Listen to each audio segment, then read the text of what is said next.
There are all kinds of collectibles from the 1988 Calgary Winter Olympics, and some of them are pretty valuable. An Edmonton man recently took his '88 Olympic torch to Las Vegas and History Channel's Pawn Stars to see what he could get for it. CTV's Kevin Fleming has the details. The torch looks brand new because it's never been lit. Richard Corbell's dad was contracted to use his state-of-the-art laser printer in the early 1980s to make the sporting images on the handle. They were gifted this torch. You know, this torch really united the country. It doesn't matter what part of the country it went through.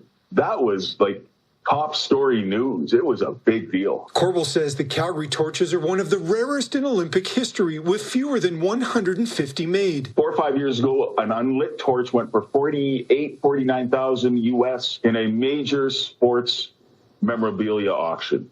So that's where we came up with the price of, our asking price was $50,000 US. He took that asking price to Las Vegas and the Pawn Stars reality show, but he couldn't agree on a price from the show's host.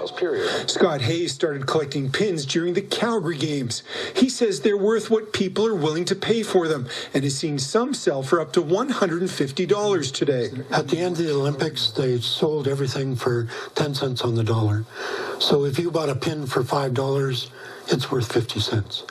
But there is some that are less amount that are valuable and still valuable. Ryan Travidello is the owner of a vintage clothing store called The Portal. He has a number of Winter Olympic items for sale. We have these jackets going on for about $150.